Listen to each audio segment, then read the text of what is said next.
My biggest achievements are not that I represented New Zealand in 3 sports or did amazing things in my life. My biggest achievements have been that, at your words, I picked myself back up when I was really, really low. There was shame when I used to share my story about being an alcoholic, and now I really celebrate that I am 9 years sober. Those are successes to me. Don't ever let anyone tell you can't do anything. So my journey in recovery, I call it, from alcohol addiction and being well in myself mentally has been about finding self-worth, loving myself as I am without having to prove myself to other people. I feel myself a lot more settled, seeking less validation outwardly, and doing things that are real heart-driven, purposeful, meaningful.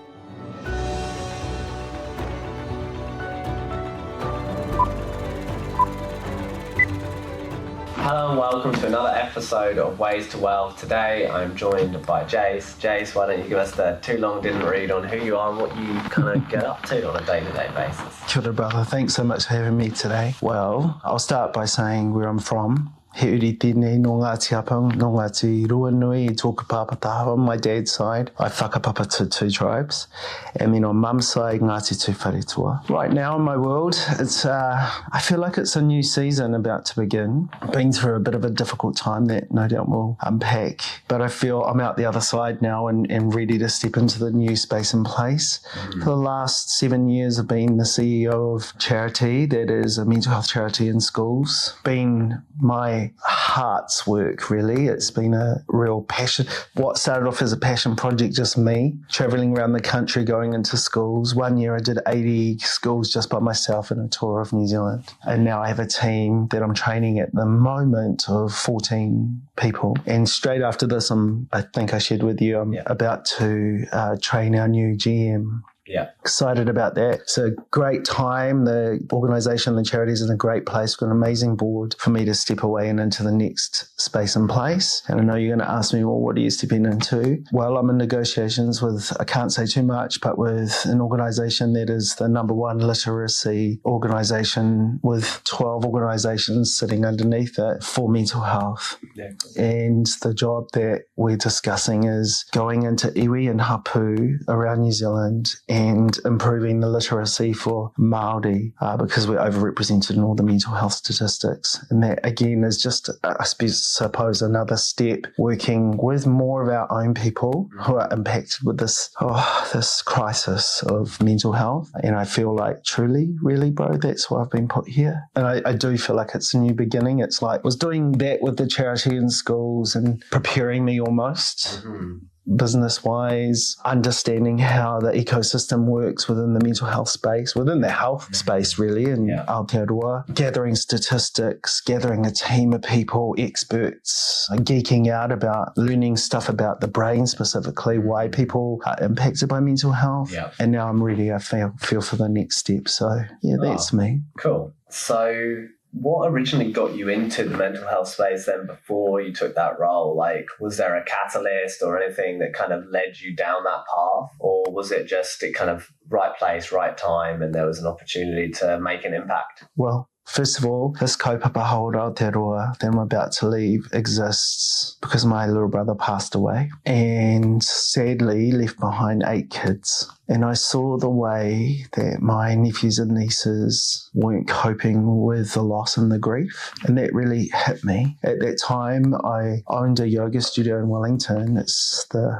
busiest yoga studio in New Zealand still. I don't own it now. And I was helping adults navigate their way through some stuff when they were coming into the studio. I'd hear people's stories and they'd share with me about their mamai, their stuff that they were going through. And it struck me that I was helping complete strangers with their stuff, but wasn't doing anything for my own. So my bro is, or many other things, I've had my own mental health challenges throughout my life, 2 big, I'll call them diffs, troughs in my life, 2 attempts at suicide of my own, and 5 of my friends have passed of suicide. My uncle, when I was being brought up by my grandparents in Wanganui, was in and out of mental health institutions.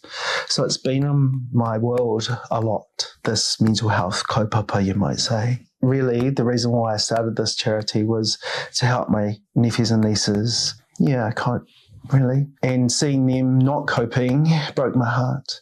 And then the more research I did into how it was impacting not just my nephews and nieces, but more and more of our young people. We have the highest suicide rates for our youth in OECD countries. That just breaks my heart too. And so my nan said to me when I was growing up, she said, boy, if you learn something that heals you, share it. And that's really, that's been my MO really for the last 33 years. I've been working in the wellbeing industry, but it's become more refined and more focused, particularly on this mental health thing. Yeah. That's really interesting and timely. I just also had someone on the podcast last week.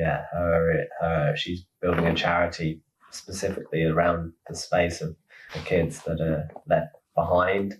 And there's so much grief in the adult layer, right, around suicide and these things, and even just mental health, addiction problems, right, and trying to navigate that. The kids are there too, and everyone's trying to do what they can, but you're obviously dealing with so much other admin, other stresses that, like you say, sometimes they get left in the wayside. Because you're so young, it might be much harder to communicate what you're feeling, how you're feeling. You got it. I'm so interested that at school, and this particular government now is interested in literacy and numeracy. I really get that. I understand that. But our kids are not, and this is why I was so passionate, because I looked around the market and I'm like, our kids are not taught social and emotional learning at a young age. They're not taught skills to cope. My nephews and nieces didn't even know, oh shit, dad's not here anymore. I'm crying. I want to smash a wall for my nephew. I asked my niece, probably 6 months after my brother passed away, how are you, my darling? She was like, I'm not good, uncle.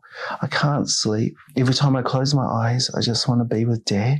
I said, Dad. And so she wasn't sleeping because she thought that she'd end up, passing away because she wanted to be with her dad. I mean, I don't want any kid to go through that and think that because their dad's not here that they need to take their life. At 12, I asked her that question. Like I said, at school, they're not taught how to cope with big emotions. And that's what our kaupapa has been all about, has been teaching our young people to recognise, acknowledge, inquire why they feel the way that they feel, and then nurture themselves so that they can, because it's natural for us to have emotions. Cyclical. Yes. And then but then what do you do with that, right? And how can you move through that? If you're feeling really, really low, how can you pick yourself up? And then, if you're really, really high, knowing that it's okay to also feel low. Just even that understanding, that social emotional learning. So that for us has been a big focus. For me, that's been a big focus. And if I could just move the dial even just a little bit on those suicide rates and move the dial so that there's less and less of our young people who are impacted by mental health challenges, then that's huge for me. Yeah, sometimes it's hard to know beforehand. I had a good friend and training partner pass away last year. I mean, but you wouldn't know. And, a talented MMA fighter. I think I know who you're talking about. Yeah. From the East Coast. From Rotorua. Yeah. And he was an amazing young athlete. And they've done such a great job of remembering him and, keeping his spirit with us. I've seen. Right? It's almost a reminder to how much of a loss him going was. Yeah. It's amazing that we've got these events and we remember him all the time through the great work his family has done in particular and his close friends. But it's like a constant reminder of he had so much left. He was so young. And so much potential. So much potential. I get it. Just last year, back home in Wanganui, we had 3 young people, died by suicide. To see the impact, which is, again, this new work that I'm moving into, that's why it's so important to me. We're going to launch the idea that I have in Wanganui back home, because that's where it's personal to me. It's where I feel my family need this rongoā healing, is to see the families that were left behind and the impact it's had on them, you see. Also, the other piece of that, I'm a mental health first aid. You know how you do physical first aid? I'm interested in that too. That's important, and we can see the signs physically. You've broken your arm, you've cut your arm, you've burnt your skin. But with mental health, you can't see. You say that your friend who passed, you couldn't see that maybe they had troubles, right? Yeah, you from a surface level, you may not know. Exactly. And good things can happen. Right. Right, off the back of really great things, which you just want to fight recently. It's unseeable. So that's why, as a trainer for mental health first aid, that's been really important for me too, because I want people to be able to see the signs and the symptoms that with mental health you can't see. It's not as obvious as a physical injury, but if you can pick up on things, it might be a language, it might be a sentence, it might be a phone call, it might be a late night text when normally they don't text, that you might just go, oh, bro, why are you even texting? But that could be a cry for help. And this mental health first aid has been really important as a preventative measure to help our people go, oh yeah, maybe, and not in a shameful way, in a reflective way now for families who've had people pass, but to, I suppose, just provide some tools for people to be able to see the signs. That's big. If more and more of us can see signs of people that might end up, getting really, really unwell mentally, again, that's a huge thing. And what about clusters after events and trying to deal with that, stop other people from slipping down that same, it's almost mimetic. Yeah. Have you heard of mimetic behavior? Say more. A mimetic behavior is basically kind of like, hey, I see something, I do it. Yeah. Or, one person starts an altercation at a stadium and all of a sudden you have a riot. Got it. That happened with a suicide kind of bout in Rotorua. No, not Rotorua, Taupo. Forgive me. Somewhere in Aotearoa, where young kids were doing it as a group and going, oh yeah, if you do it, I'll do it, talking each other into it. And then I think there were like 5 or 6 deaths in succession, and it became like almost a cool thing to do. It was a normalized thing to do. Yes, bro, I've seen that, and it's really sad. Like I was back home in Wanganui, and I was there to do a keynote, and I was just waiting, and it was a cup of tea time, and there was a group of young mums, and they were sitting there with their babies talking about, if you killed yourself, how would you do it? Like it was like, oh no, that's dumb, I'd do it like this and da da da da. Whoa. And there was no awareness that that's not okay to talk about while you're holding your baby, right? But it had been normalized in that little group. And I said to my friend who was the organizer of this event, I said, are you kidding that they're talking about this? She's like, unfortunately, Wanganui, which again is why it's so personal for me to take this new work that I'm starting back home, we have the highest suicide rates, second highest, in the country, just in our region, highest use of methamphetamine, all those negative statistics. And unfortunately, that kind of talk is normal in groups of mums. Yeah. So something needs to be done. Yeah, and words are really powerful. You have to be careful with what you say, I think. Truly. It's the difference. Like I think about, I was just talking about this with my team yesterday because we're in schools, right? And we have an opportunity at the age group that we're working with to take kids, because we work mostly with vulnerable kids, disengaged kids who are in the old head space, just about to be kicked out of school. Their life can go this way or that way, and we are working with them at a precipice where we can change the trajectory of their life. And so words are important to us. Language is important to us. We do trauma-informed training to make sure that how we're saying and what we're saying. In Māori, we say, he mana tō te kupu. There's lots of mana in your words, so you be careful what you say. Even if you're saying, oh, that's dumb to a kid, what they might hear is, I'm dumb. And so when I'm in class, I'm dumb, so I'm just going to shut down and I don't even care. I'm dumb. I'm disengaged. Yeah. And so you get sent to the naughty class with all your other mates who have been told they're dumb, or I'm naughty. That's another one. I'm naughty. You're naughty. When they come to our copa, some of the kids say, are we here because we're naughty? Where did you hear that? Oh, we get told all the time. What about if we celebrated some of the things that they do, changed that vernacular, shifted the paradigm and filled them with aroha, love. I say to my team, you go there and you love on those kids, chances are in their life they haven't been loved on. And that can be the difference, like I say, to them going that way or that way. Yeah, we were talking a little bit about like when I was growing up before the pod, even, throughout my life, I just was lucky enough to have few people drop in at a few different times and spend time with me or give me something that obviously helped me kind of navigate. And they were random, not necessarily needed acts of kindness and acts of kind of, accountability, a bit of responsibility. That set you on a pathway? Yeah.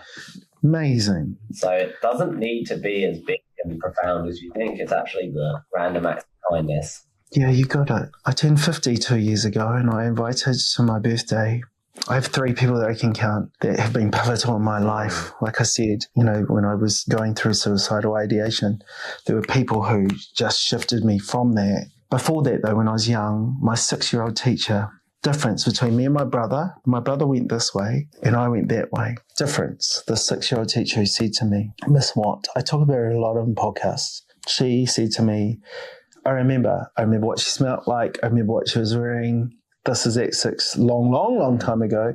And she said to me, don't ever let anyone tell you can't do anything. I'm a Māori boy in a low decile area at a school with many other kids in her classroom, but she saw something in me and said that to me. I invited her to my birthday because I wanted to thank her. I wanted to thank her that she was the real one of the reasons why I ended up where I am now, truly. And the difference is my bro, when he was 11, got told 2 things, and he said this to me, and I know for a few years he used to hold it against me. One of his teachers' younger brother said, why can't you be like your older brother? And you're dumb. Are you fucking kidding? And that he held on to that and lived into that.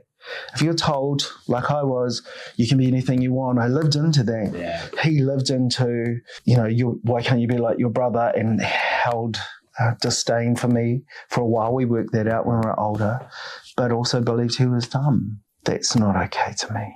Yeah, no, you're too young at that point to know that you are 1,000 people perceived by all the people who engage with you. You're not one person, you're whoever, in other people's minds, whoever they believe you are. Truly. You can't really actually take that into account. It's so tempting, and we live a lot of our lives obviously trying to be good enough for other people, to be perceived in the way that you would like other people to see you, but you can't really control that at all. And that comes from a young age where we're conditioned to, my whole belief when I was young was I wasn't lovable and I'm not worthy. That was based on Dad being absent and going have another family and leaving me and my little brother with my nan and koro, his parents. And so that informed everything I did in my life. And it was to seek worthiness from him, really. For him to one day say to me, oh, I'm so proud of you, my son. I love you, my son. And that turned into what I call toxic fuel. It fueled me to prove my worth to the world. I mean, I became really successful at lots of things, but the cost was I burnt out. The cost was like I said, had 2 bouts of suicidal ideation. Wasn't good for my mental health. And it's taken me a whole lifetime, my whole adulthood, until my 50th birthday, I would say, for me to be okay in my own skin and not actually care as much what people think. Yeah. Do you know? Yeah, for sure. Yeah, I mean, it's interesting, right? And you may not even know, right? You might be like, hey, well, no, I don't care about what he thinks and that he's over there. That's not actually what's driving me. And you can sometimes be subconsciously there as well. I don't know if that was the case for you, but I know that sometimes we're very, because it's that 2-way street, right? So you can be like, I am focused on being different. I'm going to change it, right? I'm going to do better. Like, I'm going to prove them wrong. I think a lot of times when you do that and it's through a position of stubbornness and a kind of almost like a revenge thing, which I've definitely had my fair share of dealing with, is that you end up more like the people that you thought that you were trying to escape from. Yeah. And you haven't dealt. My gosh. You haven't dealt with actually speak. That, right? So you got it. You nailed it, man. That thing that, I turned into my dad. I turned into that toxic masculine. It makes me cringe to think of that. I healed my relationship with my dad. It took for me to deal with one of my ways of coping with my mental health challenges was I'd been addicted to alcohol. 9 years sober now, which nice. I'm really happy with. On 1st of January just this year. But yeah, you're right. I turned into the thing. I turned into my father, and that was quite confronting.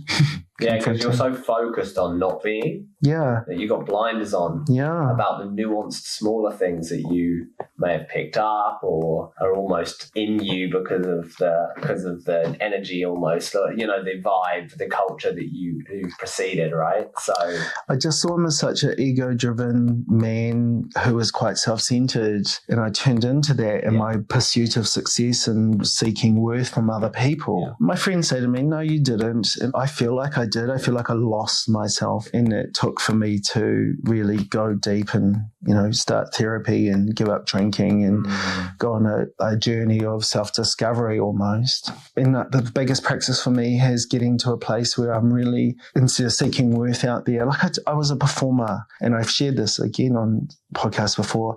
As a performer, this is me. I'm not saying this is for everybody, but I know that I got instant gratification, right, from people who are showing me, oh wow, I am worthy, through clapping for me and buying tickets to shows that I was in and all that kind of stuff. Like that is the ultimate version of, I chose a profession where I was immediately shown that I was worthy. So my journey in recovery, I call it, from alcohol addiction and being well in myself mentally, has been about finding self-worth, loving myself as I am without having to prove myself to other people. And that's been such a journey, but really, as I'm entering into this new season of my life, I feel myself a lot more settled, seeking less validation outwardly, and doing things that are real heart-driven, purposeful, meaningful, and actually doing less, I would say, too. Yeah, so you're landing into this new phase and you're talking about this new season. Probably by the time this podcast is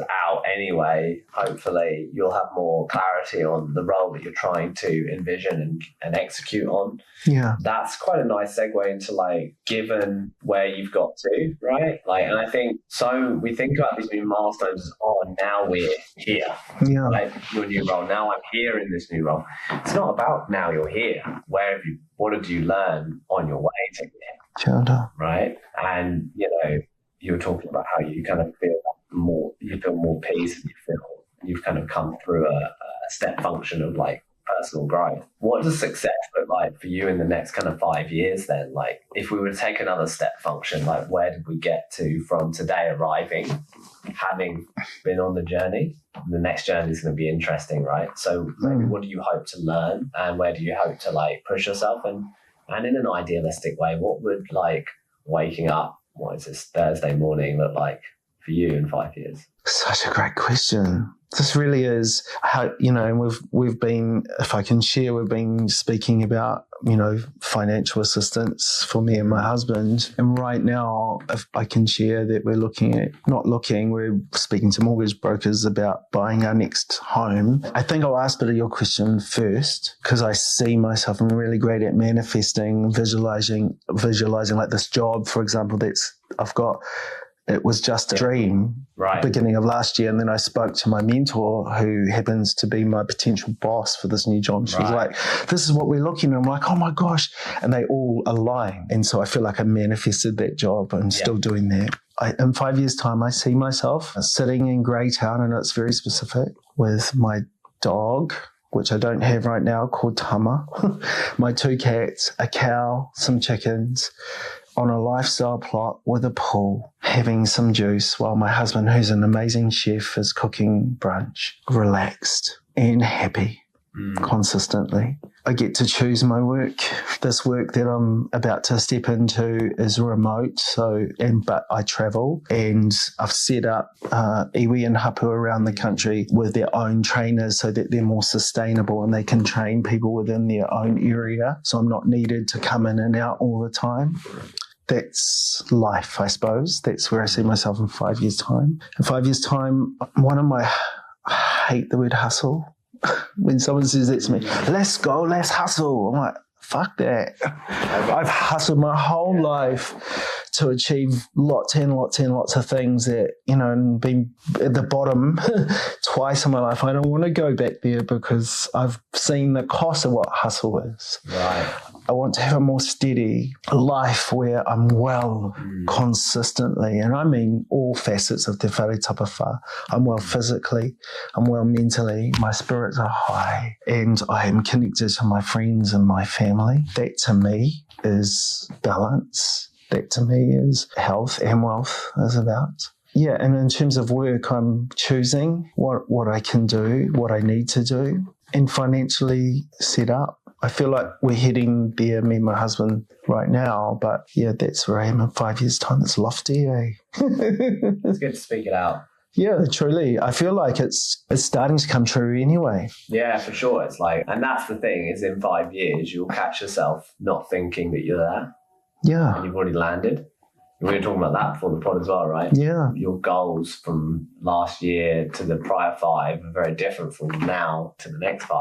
They just shift. They do just shift. And I think that there's obviously we need to be more intentional about celebrating where we came from, trials and tribulations we've been through. You know, it's like the achievement wasn't that you hustled.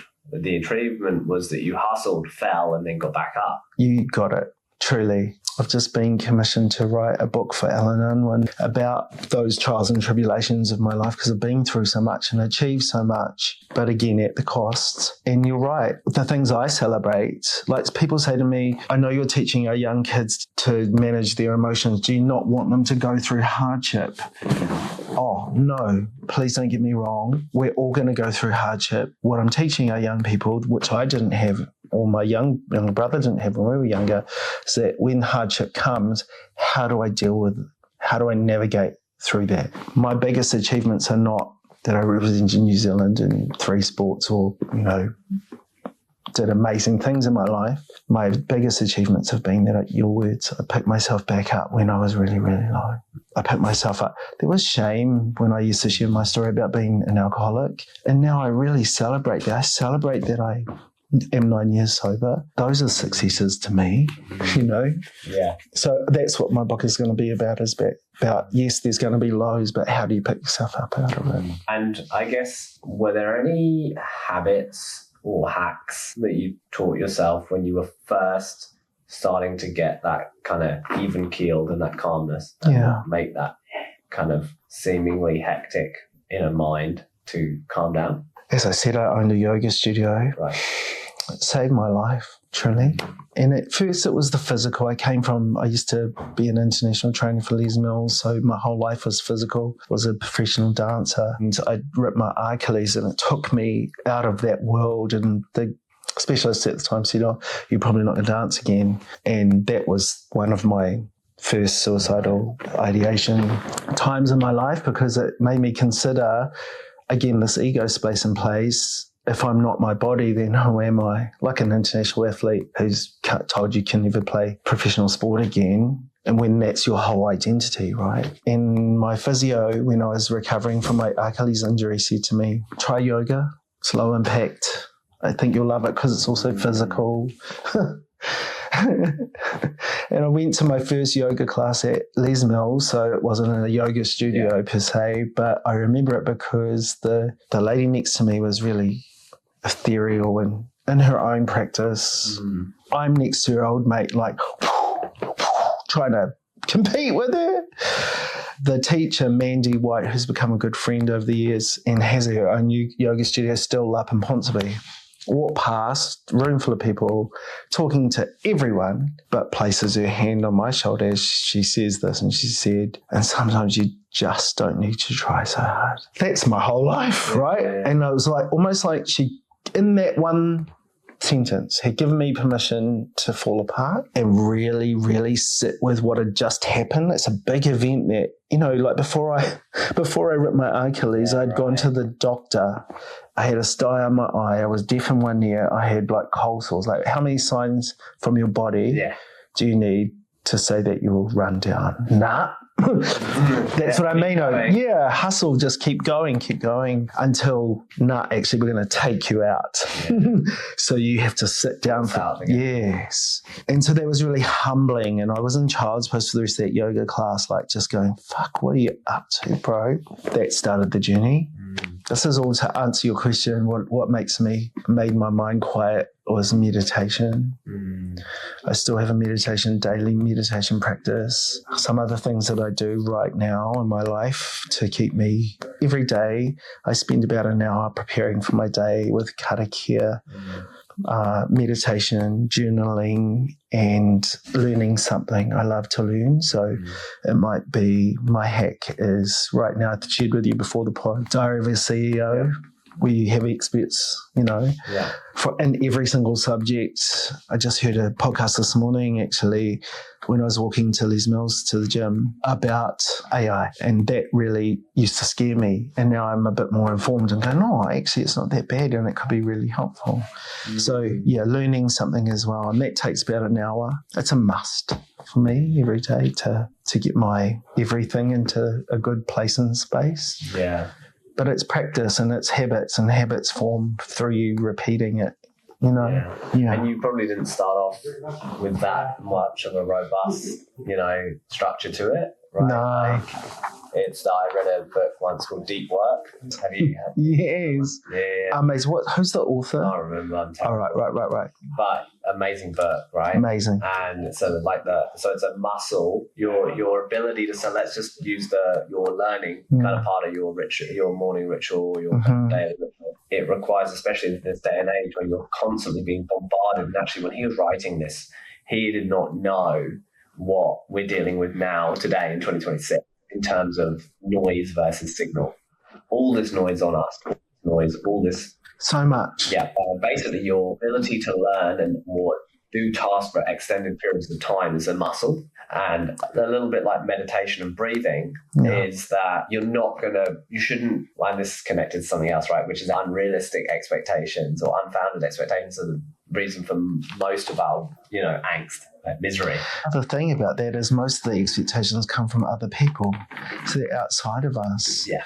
Again, to your point, but what you said before is that it's uncontrollable. We can't control. That's daily too. Like I'm thinking about our funders. I'm in the midst of a funding report. It's all their expectations and outcomes that they expect from us. Puts a lot of pressure on us, eh? Right. And that alignment of expectations on yourself and on stakeholders, right? Which could be, if you're an entrepreneur, could be your partner. Yeah. Right? Making sure that you're on the right, making sure that you're aligned. The right trajectory. Because then if you've got buy-in and the expectations are aligned, then your chances of success are so much higher. Truly. But it's a muscle. I'm going to meditate for an hour a day when you've never meditated before in your life. Hell no. Unrealistic, right? You got it. And when I first started meditating, that's a great point. I was like, I got this. But all I could think about was hurry up, in my mind. And over the years, I was the worst meditator for so long. And now I just can sit. And sometimes it's not even very good. But the biggest thing that one of my meditations said to me is that it's the judgment piece too. So at the beginning when I was meditating, I'm like, I'm so shit at this. Yay, finish. Amazing. Namaste, finish. And I meditated, when really I didn't. I just sat still. Truly. Whereas now it's a lot less effort is what I would say, and more easeful, and I let myself just breathe for the most part. And this moment I'm practicing loving kindness, which is what I need for myself, and it's been really beautiful, and I'm able to settle into it's a little sequence of wishes that I say quietly to myself, and it's been really good. But you're right, I started off really bad, like a little muscle that needs to be activated, and now I've just built it over time, repetition, and I've come to love it, and it's necessary. We went on an adventure in Greytown over Christmas and with some friends, and I just disappeared and everyone was asking, where's Jase gone? And my partner said, he's probably gone somewhere to meditate. Did you? Yeah, it was. It was beautiful. It was by this lake, and I just wanted to find a spot and soak up all that energy. Yeah. So now it's become a thing. Yeah. Having 3 kids and a lot of pressure surrounding me and noise. Some of the stuff we're doing and the noise, I actually find it really helpful to do more, right? So one of the things I do 2 simple things I do to help me is, they're more naturally kind of found, natural responses is like, I'll have a shower. Nice. Really great way to just wash away. And then I do the washing up. Now, interestingly, I was doing the washing up wrong because I was still in it. Got it. And then I read a book, I can't remember what the book was, but it was talking about when I'm doing the washing up, I have to be doing Present the with washing it. up. Present with that. Yeah. And I would just use it as a way to be doing something, doing the inputs, because if I feel like I'm doing inputs, I feel like I'm progressing, which, I do attribute, like taking small bites of the apple is a great way to be successful. Mm-hmm. And it's a great way to make progress. But like, I wasn't getting the most out of what I was trying to. I was getting half of it because I was diluting it, right? And now I'm like, okay, I'm doing the washing up. Yeah.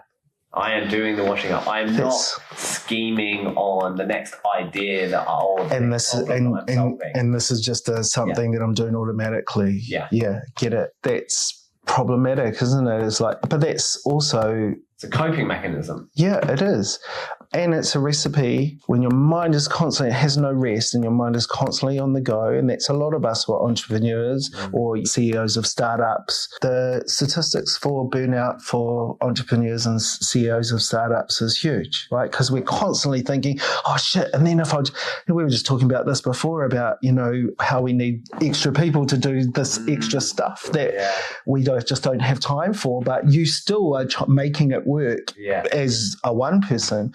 Fuck, I think about that now, and that's why I'm looking forward to more kind of quieter, steadier life, because I've gone through that, and that word hustle, it just, I don't want to go back there. That's a good learning for me now moving forward. Yeah, your mind is constantly going, and if you don't give it a break, even if it's just a shower where no one's there hopefully to disturb you, where you get to cleanse and you feel fresh afterwards, even if it's like 3 minutes in your day, that's amazing, I used to hate the dishes. We weren't allowed to watch TV until we did the dishes and clean the whole kitchen. Me and my brother were like, when we grow up, we're going to have a dishwasher. I love washing the dishes now for that very reason. I love washing the dishes now for that very reason. It's a mindfulness practice, simple things like that. One of the highest, when I was studying yoga and meditation, I consumed books about Buddhism as well. Mm-hmm. One of the highest practices that masters of Buddhism practice, you kind of have to go through levels before you can do this practice, is having a cup of tea. That's one of the highest practices. It's kind of like that's when you're the highest priest of Buddhism. Because when you have a cup of tea, you have to, and you've got to pay attention to all of the steps, like boil the water, prepare the tea, let it steep, sit, sip it. Got to be with it in that whole activity, which quietens your mind and brings it into the moment. That's cool. Well, thank you so much for coming on the podcast. I've really enjoyed it. It's been fun. So thanks, I feel like I've learned a lot. Thank you, man. Thanks for having me.